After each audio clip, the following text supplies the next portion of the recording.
guys, I am going to be brewing up a batch of kombucha, and I thought I would show you guys how to do that.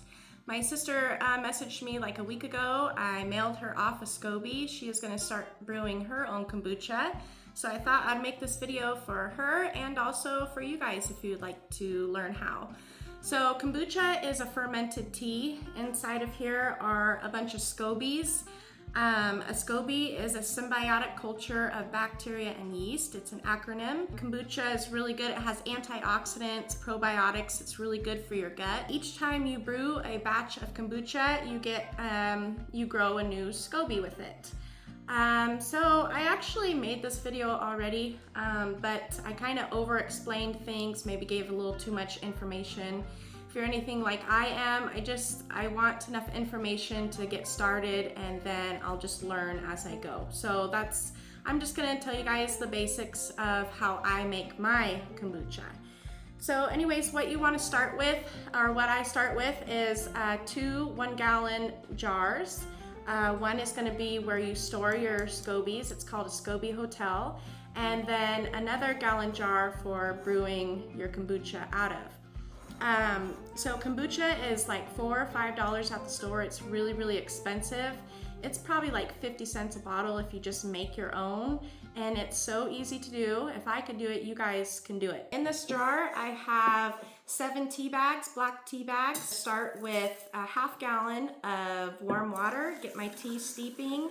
For every 1-gallon batch of kombucha you make, you want a cup of cane sugar. If you're interested in making kombucha, you would go to, there's Kombucha Camp, there's Fermentaholics, and purchase your SCOBY from them. I am not sure where I purchased mine from. I've been brewing for about 7 years. So I have my tea bags in there steeping. You want to make sure that your sugar is all dissolved. I'm going to take out all these tea bags. Add the other half of my gallon to that jar. Okay, and we're gonna let that cool down to room temperature. And then we're going to add a cup of our starter.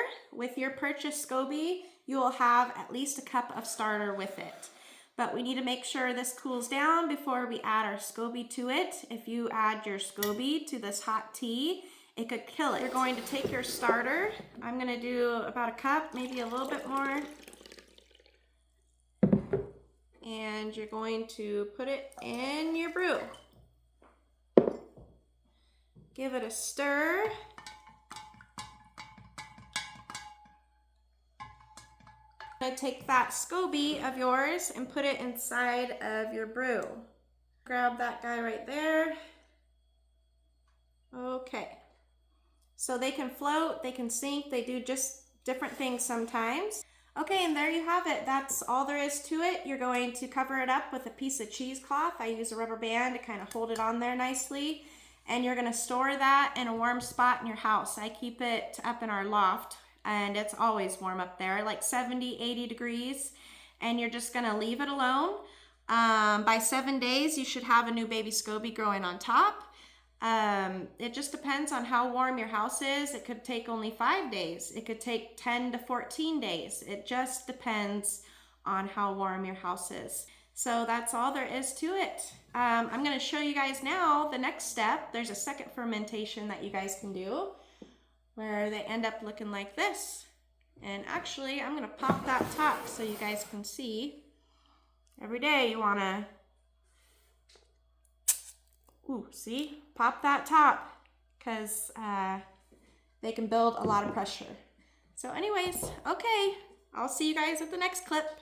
If you would like, you can choose to bottle it up right after that, or you can do what I'm gonna do, which is a second fermentation. It's usually where you add fruit to it for flavor, and that's where it gets all of its carbonation from, is the second ferment. I like to bottle mine in flavor. I always use strawberry. That's what we found that we like the best. I think my sister, when she goes to brew hers, is going to be raspberry and ginger, I think she said. So that sounds really good. I'm gonna have to try that too. I know my tea is done because it's got more of a vinegary smell. It's no longer very sweet. It's growing a new baby SCOBY on top. So now this is what you would call the mother SCOBY and the baby SCOBY. Okay, so I am going to cut these strawberries up really small.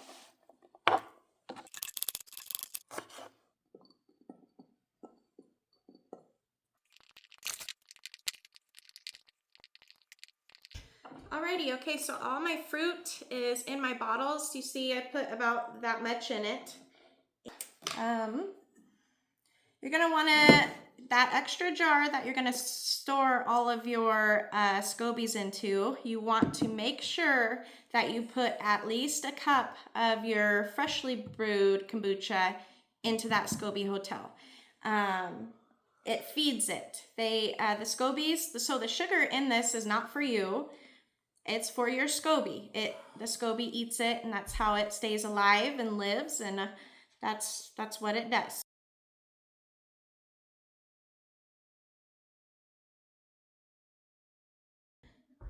Okay, so look at that. Look at that beautiful baby. I'm gonna put the baby in there. Take the mama out. Take the mother out. Okay, I will just go ahead and give it a stir and get them bottled up.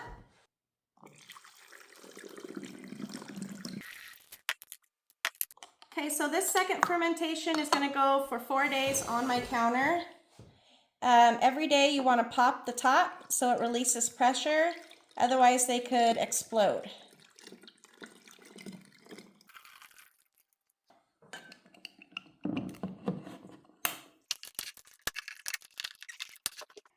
Okay, so after you got all of your kombucha into your bottles, go ahead and do not forget to get that at least a cup out and put it back into your, what is now going to be your SCOBY hotel. So what I do with my hotel is I put it underneath my stairs. It's kind of cooler under there, and that's how I store it until I go to make my next batch. And that's about it. And then 4 days, put it in your fridge and go ahead and enjoy it. Okay guys, we'll see ya. I've gone as long as 6-7 months without brewing a batch, and that's okay to do, but you want to keep an eye on it, and you might want to feed it. How I feed mine is I just steep, I don't know, maybe like 3 tea bags in 2 cups of water with 2 tablespoons of sugar, and I let that all cool, and then I pour it into my SCOBY hotel, and that feeds it and keeps it thriving and keeps them happy and healthy.